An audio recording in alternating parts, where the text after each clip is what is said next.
PCGS, right up there with them. NGC, Numismatic Guarantee Corporation, similar principle. The coin is sealed and lucite, barcoded, and hologram. Here's one right here in Englewood, Colorado, one of the major services. Annex, American Numismatic Association Certification Service.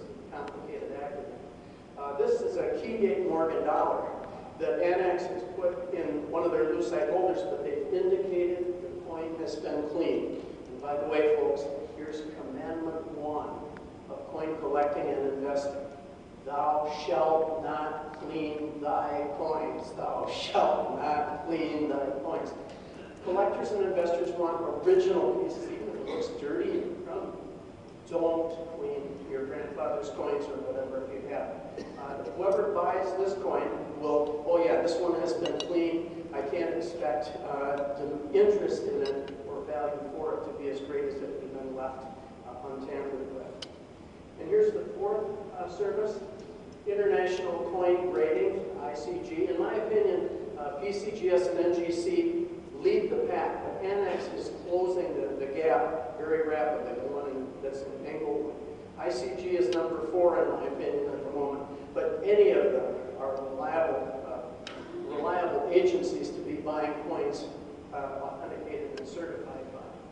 Now that said, these coins are not like IBM stocks where everyone is identical to another. This one, for instance, is Larson, has a grade of NS65, mid-state 65.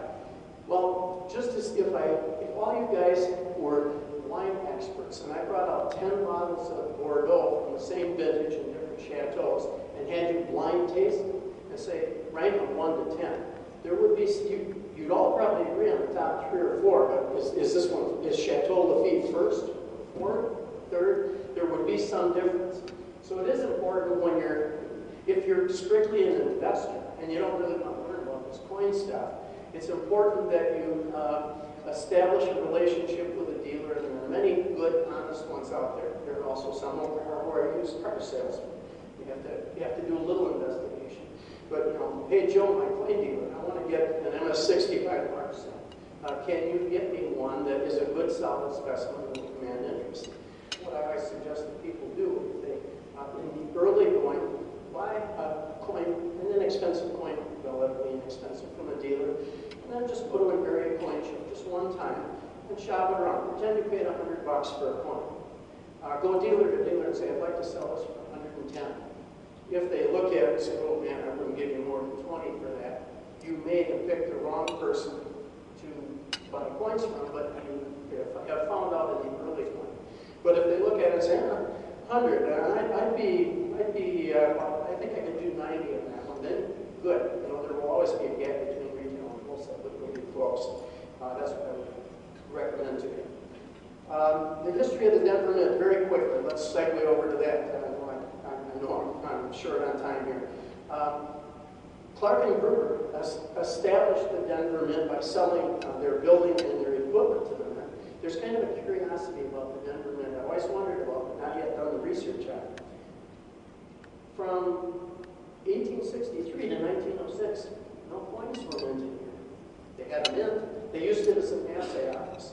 Up to 5 million in gold dust was processed into bars and ingots. They didn't make coins. Here's what one of the early Denver Mint directors had to say as to why.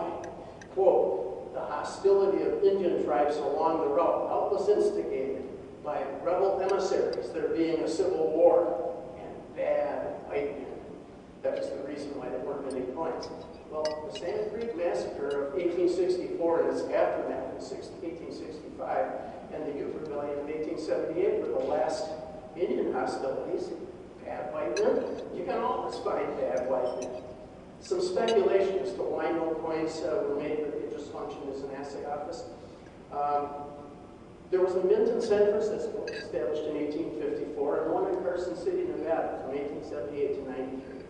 Maybe the government figured, even though there's a lot of gold and silver that's in Western mints for now, we don't really need coinage from them. Maybe Clark and Gruber, with their gold coins, had so many in circulation that there really wasn't a need.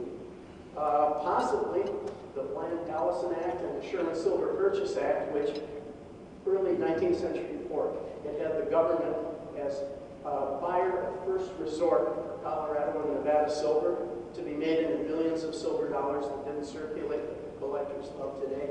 Maybe that was seen as kind of favor enough for the West. It's a little hard to tell. Well, there was a long delay, but in spite of that, efforts to expand the mint continued.